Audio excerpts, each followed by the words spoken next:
يا ابن آدم خلقتك للعبادة فلا تلعب، وضمنت لك رزقك فلا تتعب. إن رضيت بما قسمته لك أرحت قلبك وبدنك، وكنت عندي محمودا.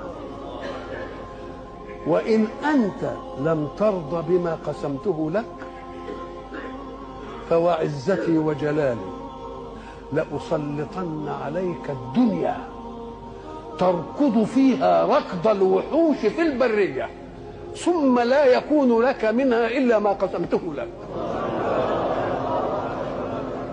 اللهم ارضى عنا.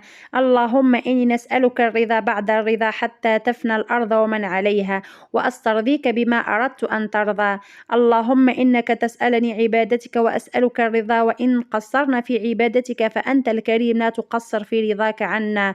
اللهم لا تحجب إحساننا عنا بتقصيرنا، ولا تمنعنا فضلك بغفلتنا، واجعلنا شاكرين لنعمك راضين بقضائك متلذذين بذكرك طامعين في رضاك وعفوك يا أكرم الأكرمين.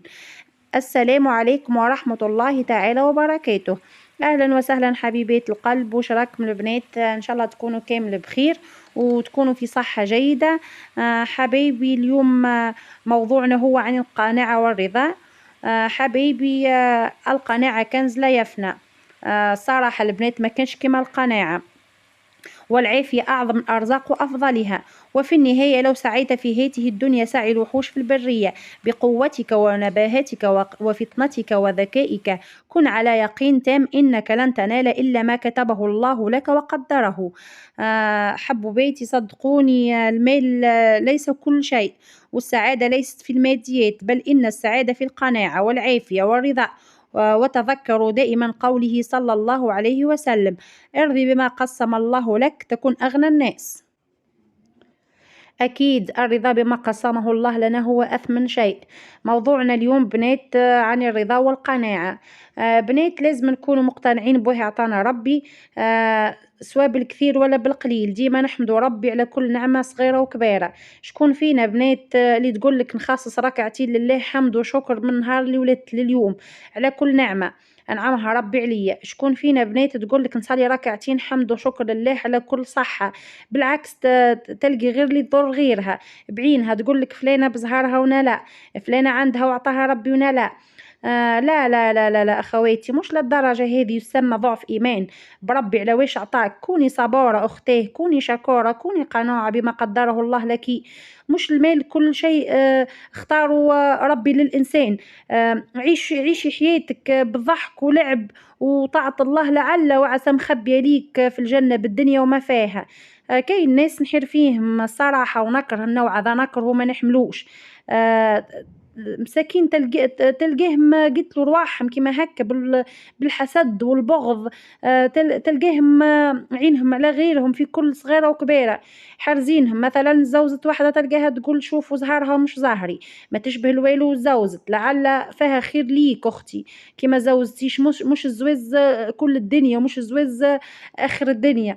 مثلا تلقى واحدة أعطاها ربي تقول لك شوف الأخرى أو أعطاها ربي، تقتلها بعينها. أغلبية الناس ماتوا ومرضوا من الحسد. هكا يا أختي أعطاها ربي عليه تضريها وتضري روحك، خاصة أنت تنضري نفسيا وجسديا. الحسد هذا يرجع غير على مولاه، صدقيني راهو يرجع على مولاه. كوني انت قناعة اختاه واحدة ما ولدتش مثلا تقول لك فلانة عندها وانا زهري لا اني ما ولدتش وما عطانيش ربي وهكا، لا مش للدرجة. لعل فيها خير للي ما ولدش، كل لعل فيها خير ليه. ربي شاف لك فيها خير. ربي سبحانه ما يظلمش الانسان. مثلا واحدة مريضة تقول لك شوفوا هذيك عايشة حياتها وبصحة جيدة وانا نعاني من المرض. وش كيفك أختي بلاك ربي بالمرض؟ المرض راهو زكاة النفس. ربي راهو يبلي غير اللي يحبه. مال خواتاتي انسوا عليك، ما تكونوا جاهلين.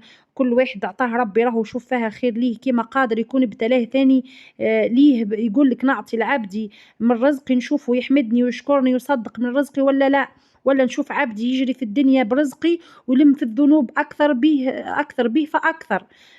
مش هذا ابتلاء البنات، هذا أكبر ابتلاء. واللي ما عطاهاش ربي قادر يكون ابتلاء به تتعوض لها في الجنة وتعيش أضعاف فقرها في الأرض ب1000 مرة. ما لا خلوا يقينكم بربي كبير، وديما شوفوا لتحتكم ما تشوفوش اللي أكبر منكم. خواتاتي خلي قلوبكم معمرة بالإيمان والذكر خير من الغل والحسد، وتأكدوا من ربي يعطينا غير الحاجة اللي يشوف فيها خير لينا، والله ليس بظلام للعبيد ويرزق من يشاء. البنات هذا موضوعنا نهار اليوم، والسلام عليكم ورحمة الله تعالى وبركاته.